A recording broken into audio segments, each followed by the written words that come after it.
여러분 안녕하십니까. 광주 MBC 뉴스투데이입니다. 먼저 오늘의 주요 뉴스입니다. 세월호 선원 15명에 대한 첫 재판이 오늘 열립니다. 이준석 선장 등 선원 4명에게 적용된 살인죄의 혐의를 법원이 유죄로 인정하느냐가 쟁점이 될 전망입니다. 전국 17개 시도에서 13명의 진보교육감이 당선되면서 장희국 교육감의 혁신교육 정책이 탄력을 받게 됐습니다. 730 재보궐선거가 치러질 광산을 공천을 놓고 새정치민주연합의 내부 갈등이 우려되고 있습니다. 2014 지역 스마트 콘텐츠 성장 거점 구축 사업 대상 기관에 광주시와 광주정보문화산업진흥원이 3년 연속 선정됐습니다. 세월호 사건으로 재판에 넘겨진 이준석 선장 등 피고인 15명에 대한 첫 재판이 오늘 열립니다. 오늘 재판은 피해자 가족들과 세월호 선원들이 처음 만나는 자리여서 긴장감이 커지고 있습니다. 송정근 기자입니다. 오늘 오후 2시 광주지방법원에서 세월호 이준석 선장 등 피고인 15명에 대한 첫 재판이 열립니다. 오늘 재판은 공판을 준비하는 절차로 피고인들의 신원 확인과 재판의 쟁점 정리, 증거 제출 계획 등을 정하게 됩니다. 국민적 관심이 쏠린 사건에 대한 첫 재판인 만큼 법원은 이례적으로 어제 법정을 미리 공개했습니다. 피고인석과 검찰석을 늘려 많은 피고인들이 한꺼번에 재판을 받을 수 있도록 개조했고 단원고 학생들이 증언할 경우에 대비해 화상 모니터도 설치했습니다. 세월호 피해자 가족들의 방청을 위해 보조법정을 따로 만들었습니다. 저희가 보조법정을 활용해서 영상과 음향을 전송을 함으로써 보다 많은 피해자 가족들이 재판을 직접 또는 간접적으로 볼 수 있도록 준비를 하였습니다. 법원은 통상 2주마다 열리는 다른 일반 재판과 달리 집중 심리 방식을 채택해 매주 한 차례 이상 공판을 진행하기로 했습니다. 재판에서는 세월호 이준석 선장 등 선원 4명에게 적용한 부작위에 의한 살인 혐의를 법원이 유죄로 인정하느냐가 쟁점이 될 것으로 예상됩니다. MBC 뉴스 송정근입니다. 윤장현 광주시장 당선자의 공약과 정책 철학을 시정에 담아내기 위한 인수위가 출범했습니다. 인수위 구성의 초점은 시민과의 소통에 맞춰졌습니다. 보도에 정용욱 기자입니다. 민선 6기 광주시정 운영에 밑그림을 그릴 인수위가 출범했습니다. 이름하여 희망광주 준비위원회. 미래 광주발전 로드맵을 제시해 윤장현 당선자가 현명한 판단을 할 수 있도록 돕겠다며 문화도시 광주, 생명도시 광주를 위한 5대 분야 정책을 발표했습니다. 시민의 생명을 지키고 기본권이 살아 숨쉬는 시민에 의한 사람 존중, 생명도시를 큰 비전으로 삼았습니다. 준비위는 현실적인 공약 이행이나 정책 개발을 위해 5개 분과별로 5명씩의 위원이 배정돼 총 25명으로 꾸려졌으며 준비위원장은 송인성 전남대 명예교수가 맡았습니다.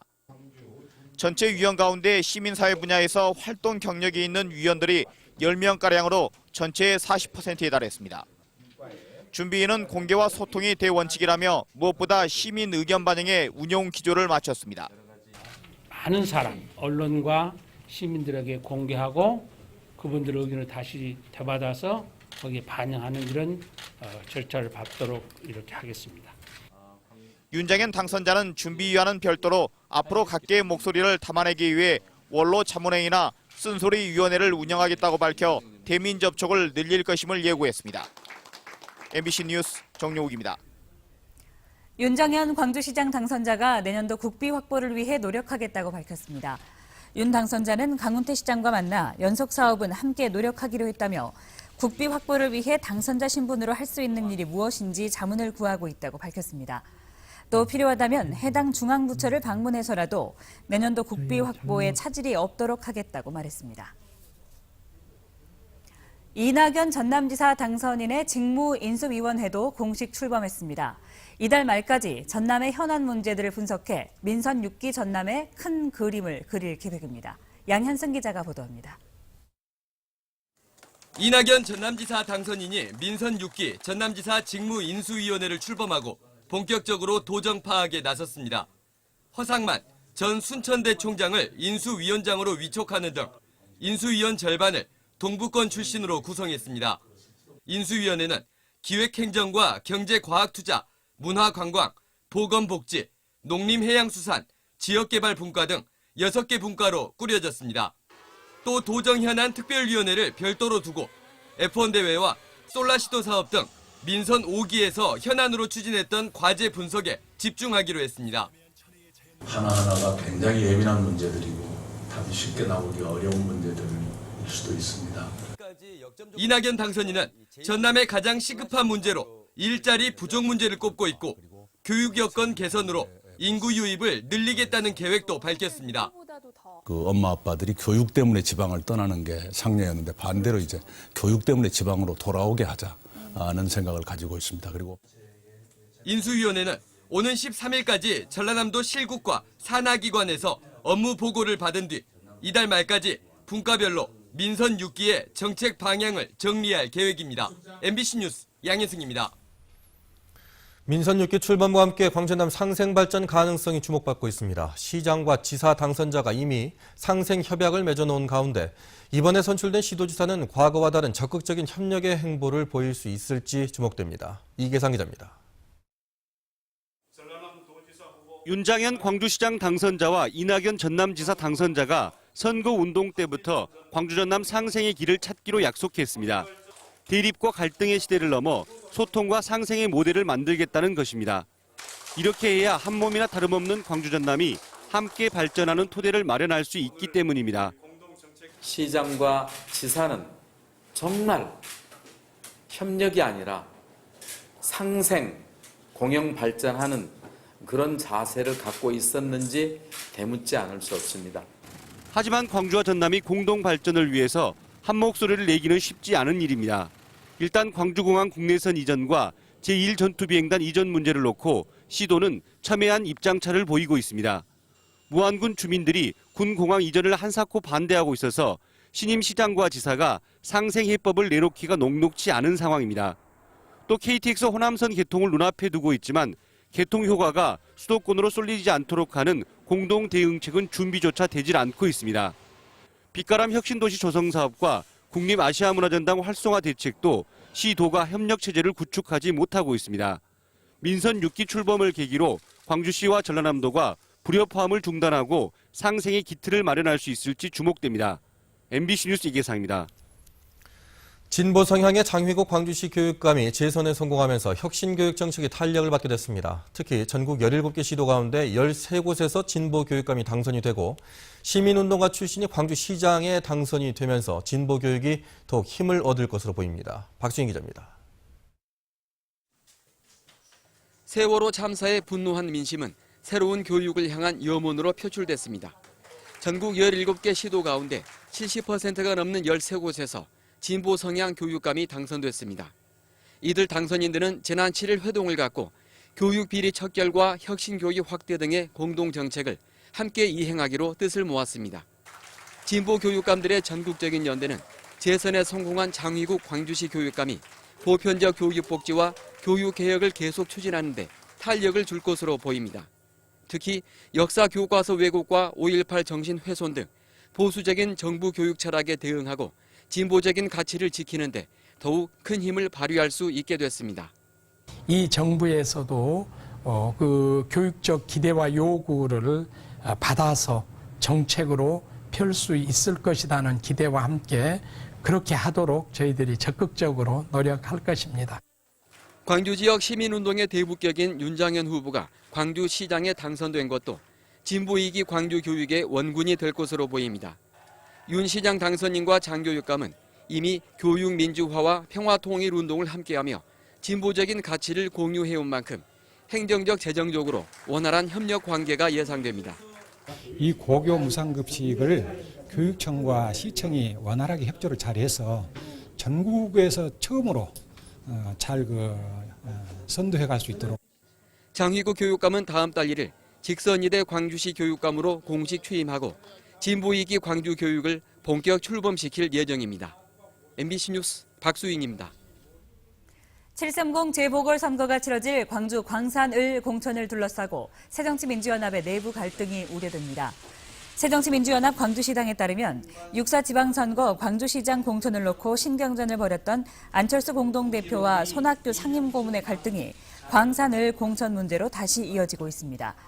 여기에다 광주시장 전략공천을 비난했던 박지원 전 원내대표 측근도 출마 여부를 저울질하고 있는 것으로 알려졌습니다.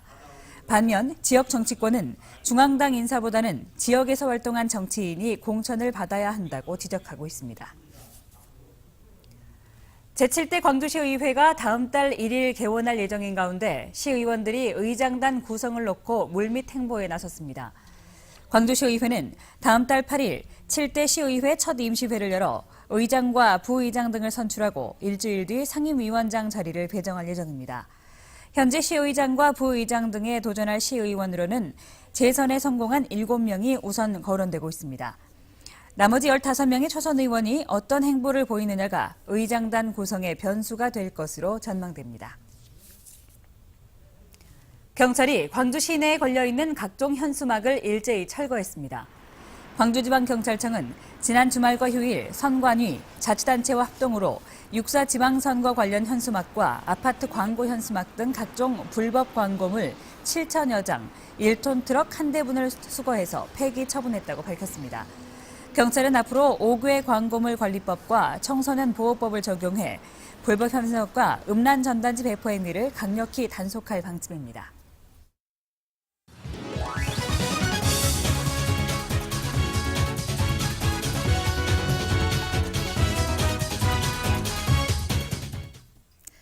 안녕하세요. 스포츠투데이입니다. 기아는 이번 주 주중에는 한화, 주말에는 롯데와 만납니다. 기아에게 첫 3연전 전승을 안겨준 한화, 그리고 전적에서 뒤지지 않는 롯데인데요. 기아는 과연 이번 주 도약의 기회를 잡을 수 있을까요? 호랑이 군단이 원정 6연전을 마치고 안방으로 돌아옵니다. 주중에는 한화와 3연전을 갖는데요. 전적 4승 1패로 월등히 앞서 있습니다. 과연 이번 주에도 한화를 상대로 호랑이 기운이 솟아날 수 있을까요? 이번 한화전에는 김병현, 임준석, 김진우 선수가 차례로 등판합니다. 특히 오늘은 김병현 선수가 첫 선발 등판하는데요. 그동안 송은범 선수를 대신해 마운드에 오른 신창호, 한승혁 선수 모두 낙제점을 받아 손동열 감독이 내놓은 보유직책입니다. 불펜에서 부진한 모습을 보이고 있지만 노련함으로 성공적인 첫 선발전이 되길 바랍니다. 임준석, 김진우 선수 역시 올 시즌 한화전에 첫 등판하는데요. 김진우 선수는 지난 LG전에서 올 시즌 가장 많은 공을 던지며 조금씩 좋아지는 모습을 보이고 있습니다. 주말에는 부산 사직구장에서 롯데와 만납니다. 5위 롯데와는 3승 3패로 동등한 전적을 보이고 있습니다. 롯데는 6월 5경기에서 4승 1패로 분위기가 좋은데요. 하지만 타이거즈의 기세도 만만치 않습니다. 팀타율이 4월 2할대에서 5월 3할대로 올라와 6월 현재까지 3할대를 보이며 우러른 공격력을 보이고 있습니다. 기아의 풀리지 않는 숙제, 중간 개투진에도 혜성처럼 구원 투수가 등장했습니다. 이번 달 1군에 등록한 최영필 선수가 4번 등판에 모두 무실점으로 막아내고 승리 1개와 홀드 1개를 기록하고 있는데요. 한화전에서 좋은 성적 거두고 롯데전까지 기세 이어가길 바랍니다. 기아는 현재 24승 31패로 7위에 머물고 있습니다. 6위 SK와는 2게임 차, 4위 넥센과는 5게임 차입니다. 오늘 광주 기아 챔피언스필드에서 오후 6시 30분 기아와 한화의 6차전이 열립니다. 기아의 선발은 김병현, 한화는 클레이입니다. 오늘 김병현 선수의 성공적인 선발전 응원하겠습니다. 스포츠투데이입니다. 내년 국립아시아문화전당 개관을 앞두고 전당 시설인 아시아문화창조원의 개관 컨텐츠와 비전을 공유하는 세미나가 오늘 오후 광주 CGI 센터에서 열립니다. 오늘 행사에서 이영철 예술감독은 문화창조원의 컨텐츠 종합계획안과 준비 상황을 소개하고 각계 문화 전문가들의 의견을 들을 예정입니다. 전당 내 시설인 아시아문화정보원과 어린이문화원도 지난달 각각 세미나를 열어 개관 준비 상황을 설명하고 문화계의 의견을 수렴했습니다. 미래창조과학부가 주최하고 정보통신산업진흥원이 주관하는 2014 지역 스마트 콘텐츠 성장 거점 구축 사업 대상 기관에 광주시와 광주정보문화산업진흥원이 3년 연속 선정됐습니다. 이로 인해 광주시는 국비 2억 원을 지원받게 됐으며 앞으로 지역의 스마트 콘텐츠를 선정한 한편 제작비 지원이나 품질 개선 등 스마트 콘텐츠 발굴을 위한 종합적인 지원을 할 계획입니다. 광주시 공무원들이 투자 유치 기업의 매출 증대를 위해 판촉 활동에 나섰습니다. 광주시는 차량용 블랙박스 제조업체인 이노벤트를 광주로 유치한 데 이어 시청 공무원들을 대상으로 관련 제품 사주기 행사를 벌이고 있습니다. 블랙박스 전문기업인 이노벤트는 내년에 25억 원을 투자해 광주 공장을 새로 건립할 예정입니다. 박근혜 대통령이 고삼석 방송통신위원회 상임위원 후보자를 정식으로 임명함에 따라 4인 체제로 운영됐던 방통위가 2달여 만에 정상화됐습니다. 방송통신위원회에 따르면 후보 자격을 놓고 논란이 있었던 고삼석 상임위원이 어제 청와대로부터 정식으로 임명 통보를 받았습니다. 광주 출신인 고 위원은 국회의원 비서관과 청와대 방송통신 담당 행정관 등을 지냈고 야당 몫으로 방통위 상임위원에 추천됐습니다.